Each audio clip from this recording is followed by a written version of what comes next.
Hello, my name is Megan Chen and I've been a practicing speech therapist for over 25 years.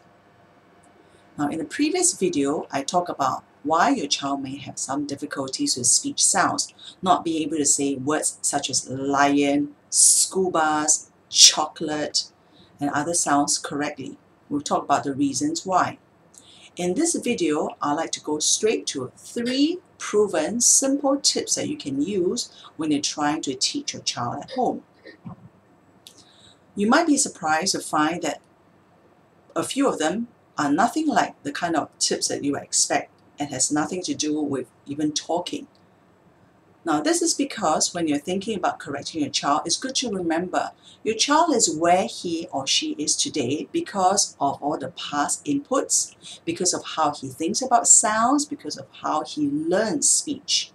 So if you want to have effective tips about how to correct your child's speech sounds, it's good to take those into consideration. Okay, the first tip is obviously the most importantly, you want to show your child how to say the sounds. So instead of just repeating the word, oh, say chocolate. Okay, say chocolate. You want to make sure you think about emphasizing the sound itself. And one simple way to do it is to think about the letter.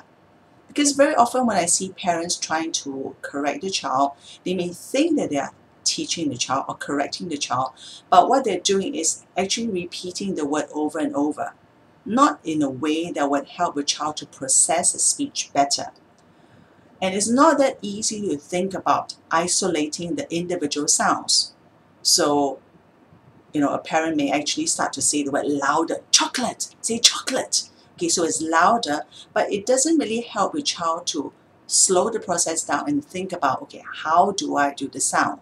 How do I say it? How do I move my tongue and so forth?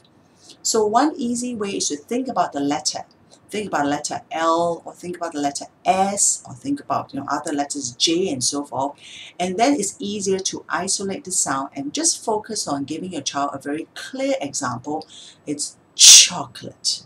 Okay, slow down. You can use a mirror if you like so that your child can actually see his or her own mouth as well.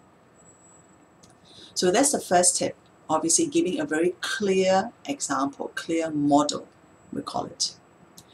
Now, the second tip is to think about how you can help your child to hear the sounds and hear the difference, what the sound is and what the sound is not. So very often in my speech therapy sessions, for example, I even try to preempt the child making a mistake.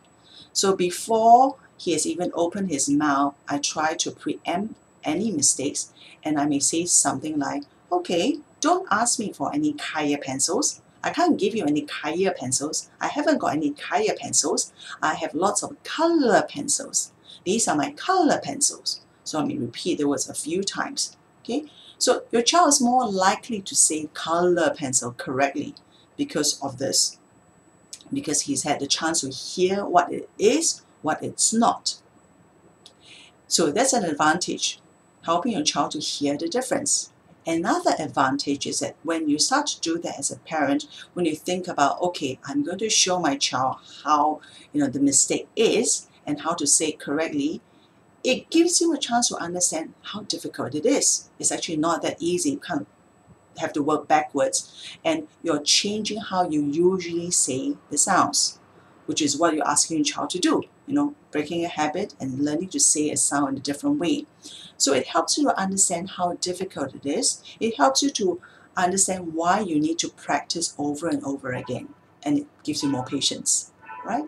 So the first way, just to recap, first way is saying the sound clearly. Second way, helping your child to hear the difference. Okay, now the third way, you probably won't read about this, in any books or hear it elsewhere. This is something I've found from hands-on experience, and it's a real game changer. So I show the child how to say a sound, and we all say it aloud. So it could be a word like strawberry. It could be a word like chocolate. So we say it slowly and clearly, and then what we do is the next step, I actually don't say it aloud. I just move my mouth. I exaggerate all the movements. Or I exaggerate and say, okay? And I ask the child to do this with me. Now, because we're not saying the word aloud, you'd be surprised how much it enables a child to actually focus on the movements now. So they will tend to exaggerate the movements a little bit more. They get to really focus on, oh, how does my lip, move? How does my tongue move? And then we say aloud again. So it looks something like this. We say aloud first, strawberry, and then okay, we turn on our volume again and say it aloud, strawberry. You find that just this simple tip really helps a child to slow down, to get the chance to experiment with focusing on the movements and then to say it correctly. Okay, so those are the 3 main tips. Once you start to apply these 3 tips and actually work on the sounds, you might find that there are other mistakes, other situations you encounter, other difficulties in terms of teaching. So in the next video, I should talk a little bit more about helping you to understand what are the principles behind speech therapy, so that if you encounter difficulties at home, you're able to troubleshoot more easily. Alright, so I hope you got something out of this video. If you have, please like, share, and subscribe. Thank you.